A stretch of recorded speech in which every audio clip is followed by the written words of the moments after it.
Mexicanos y mexicanas, imagínense esto, el chayotero mayor extorsionando a una de las empresarias más grandes aquí en México con chayote. Imagínense eso posible. Bueno, pues esta señorita, lo demandó y pide que se haga justicia.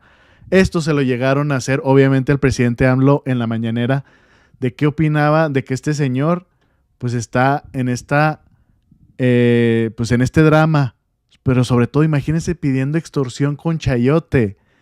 Dice, tómala, AMLO reacciona a la denuncia ante la FGR de la empresaria Aramburuzabala en contra de López Dóriga por querer extorsionarla para que le dé chayote. Vamos a escucharlo. También, presidente, fíjese que por extorsión metieron a la cárcel a un periodista de nombre Arturo Rueda, del diario Cambio. Lo grabaron, igual que a López Dóriga.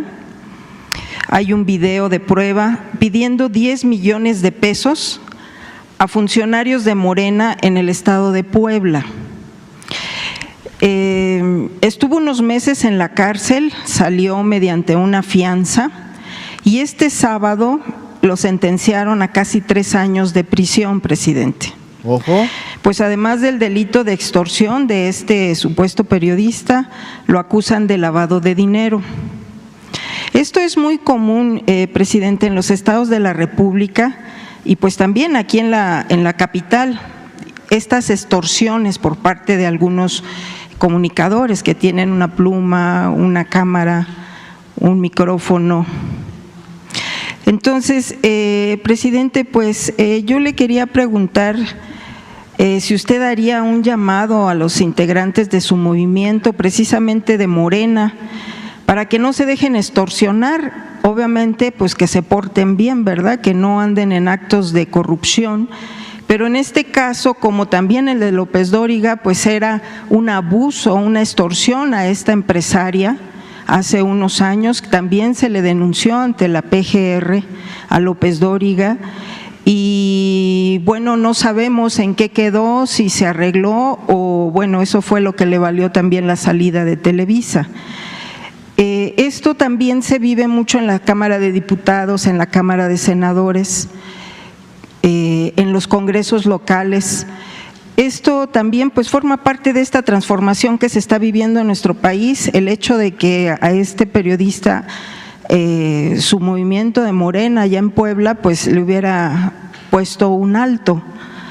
Incluso ayer subimos el video donde pues él habla y pide que se equivoca, que su medio se equivocó, porque los medios dicen que también se equivocan, ¿no? Entonces es verdaderamente deleznable.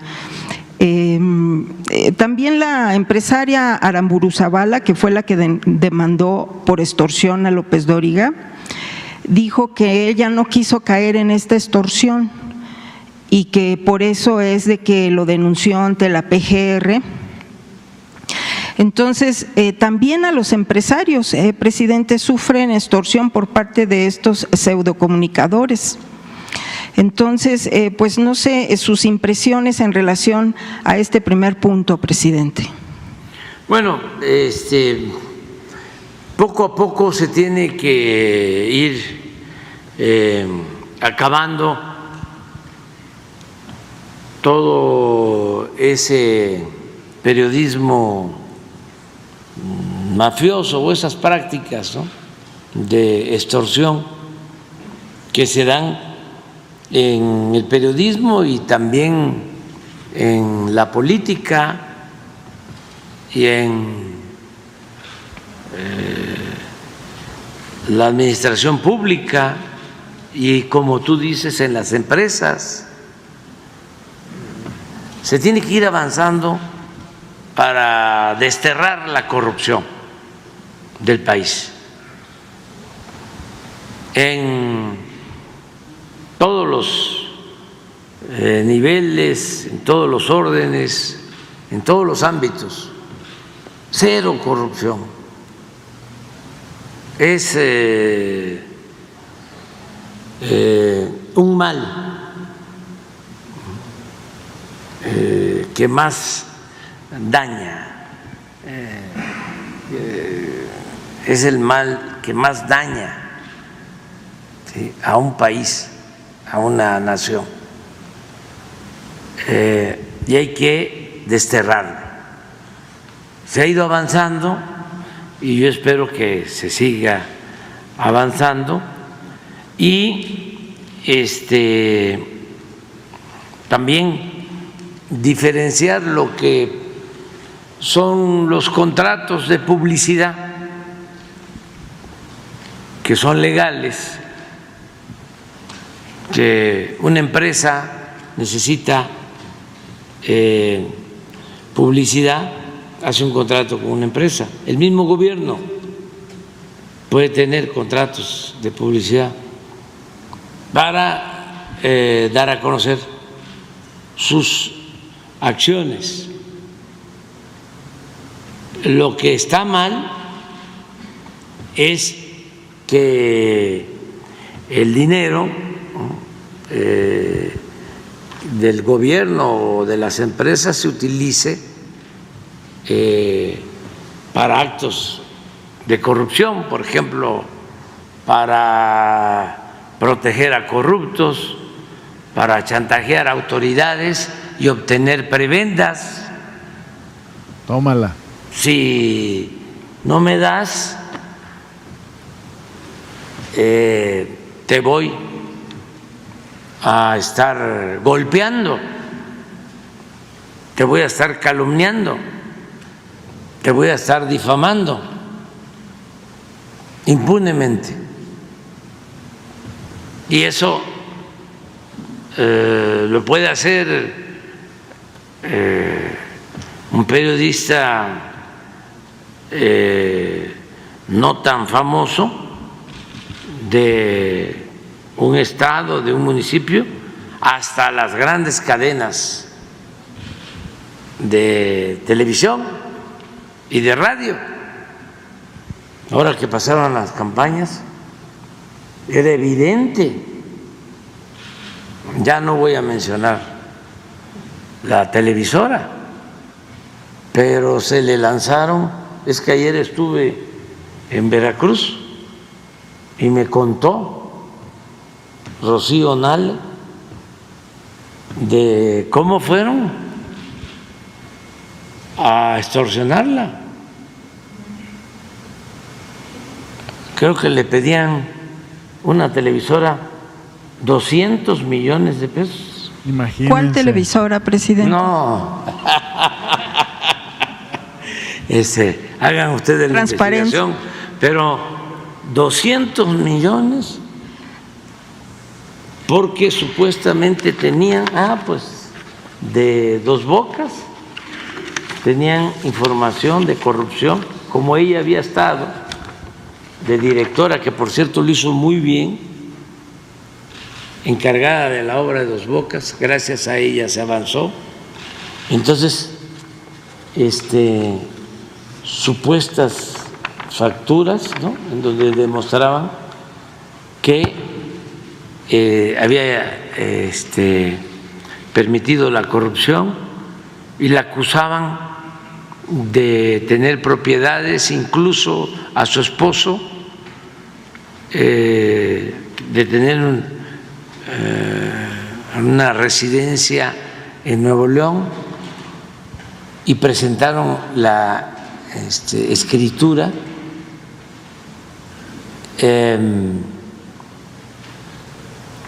y resultó que era un homónimo, un señor que se llama igual que el esposo de Rocío. En plena campaña, y hay un programa en esa televisora en donde la acusaron de ratera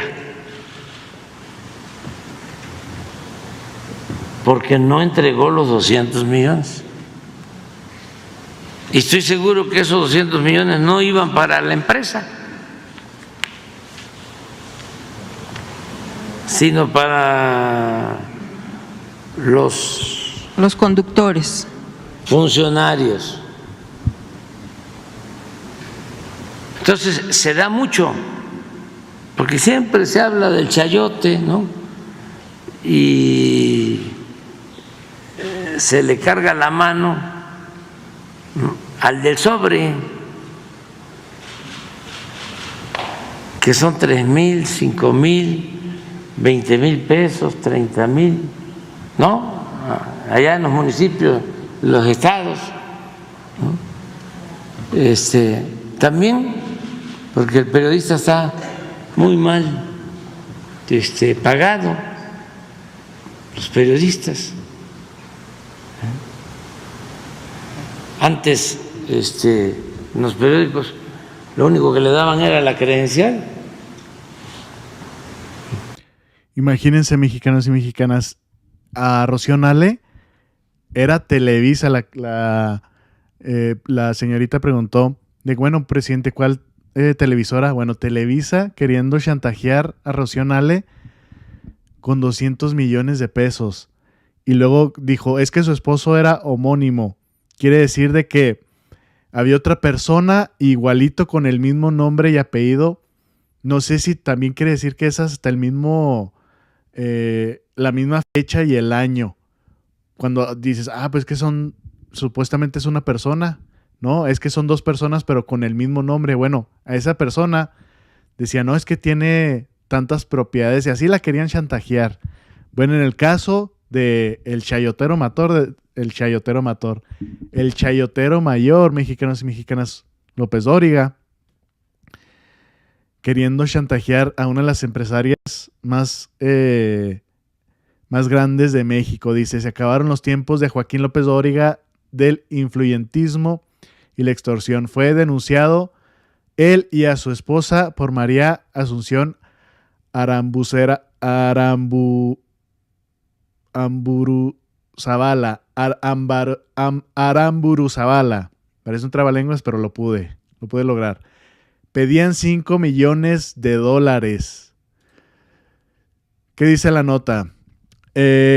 Grupo Fórmula publicó este viernes que la inmobiliaria Avilia pertenece a la empresaria María Asunción Aramburu Zavala, que construye 122 departamentos en Rubén Diario 225 en Polanco. Denunció por un intento de extorsión de $5 millones a Teresa Adrián Pérez Romo, esposa del periodista, entre comillas periodista, Joaquín López Dóriga, quien a través de su abogado exigía esa cantidad a cambio de no parar la obra. Imagínense, mexicanos y mexicanas, lo que llega a este señor.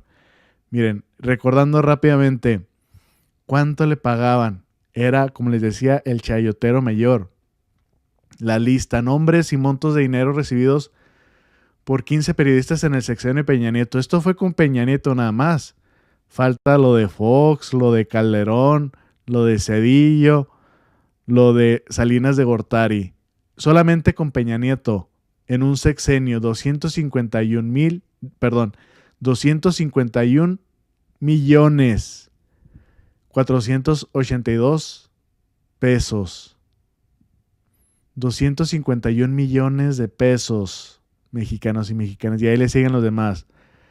Enrique Krause, Oscar Mario Beteta, etcétera, etcétera. Pero vean, Joaquín López Dóriga, se malacostumbraron, que dijo, la voy a extorsionar aquí rápidamente para que, como ya no tengo chayote, hay que me caiga algo. María Asunción Aramburu Zavala revela por qué no cayó en la extorsión de López Dóriga y su esposa. Estuvimos detrás de nuestros valores. La empresaria recordó cuando la esposa del periodista, entre comillas, le exigió $5 millones para no difamarla en el 2015. Así es, dice la nota que en una entrevista a la empresaria, quien es considerada la mujer más rica de México, con una fortuna de $6,200 millones, según la lista de Forbes, recordó la ocasión en la que el periodista, entre comillas, López Dóriga y su esposa la quisieron extorsionar exigiéndole $5 millones en el espacio informativo del comunicador. Esta empresaria, como es conocida, dijo que la esposa del periodista pidió $5 millones para no frenar un desarrollo inmobiliario en la calle Rubén Diario, número 225, en la colonia Polanco, una de las zonas más exclusivas de la Ciudad de México. ¿Cómo la ven, mexicanos y mexicanas? Y esto es importante porque escuchamos lo que dijo la periodista que le estaba haciendo el comentario al presidente AMLO. Uno que quiso extorsionar a Morena, no me acuerdo bien los detalles, pero lo dijo al principio, ya fue declarado y hasta condenado hasta 3 años por extorsión. Pues aquí también tiene que llegar la ley a todos parejos. Bueno, ya sabemos cómo está ahorita la cuestión del Poder Judicial y luego sobre todo López Dóriga, que pues más o menos tiene influencia, pues obviamente no lo van a meter, pero ya con la reforma al Poder Judicial, ¿puede ser posible, mexicanos y mexicanas? ¿Puede ser posible que el chayotero mayor esté o que pague algo por extorsión? Digo, si al otro que fue por una cantidad menor lo metieron al bote, bueno, pues ¿qué se espera de esto? Que sea igual, ¿no? Que haya justicia realmente, mexicanos y mexicanas. Y luego todavía para que este señor pues ya ve cómo siempre defiende a la oposición, siempre defiende sus intereses. Dice, en enero de 1995, desde las cámaras de Televisa, López Dóriga festejaba el portazo que Ernesto Zedillo daba a la corte, hablando y con la sobrerepresentación del PRI, destituía a todos los ministros. Hoy, la sobrerepresentación de Morena le parece omniosa. Pero el tema es más que la reforma al Poder Judicial, es la sobrerepresentación. Que no existe, pero estos la sacaron de la manga. Dice, no, es que así se interpreta la ley. Claramente que no, la ley es muy clara, pero así están tratando de buscar tumbarla y sobre todo, imagínense, se me hace que hasta por eso este señor, aparte de esos intereses que tiene con la corte, con los ministros, pues está cayendo en esto que puede ser metido a la cárcel por esta extorsión, mexicanos y mexicanas. Porque si no tuvieran sobrerepresentación, no estaríamos discutiendo de la reforma al Poder Judicial, ni de las otras, ¿sí? Porque no tendrían la mayoría calificada para hacerla. Con la sobrerepresentación se dan automáticamente. No solo se dan la mayoría calificada, sino que dejan fuera, eliminan la posibilidad de que la oposición pueda interponer cualquier recurso de acción de inconstitucionalidad. ¿Por qué? Porque para presentar un recurso de acción de inconstitucionalidad ante el Pleno de la Corte se necesita el 33% de ya sea diputados, ya sea senadores. Y la oposición tiene el 25% en el Senado y apenas el 26%, 27% en el Senado. Pero el tema... Ya lo escucharon bien, mexicanas y mexicanos. Bueno, son todos mexicanos y mexicanas. Espero que les haya gustado esta información. Compártala, es muy importante. Que tengan excelente tarde y nos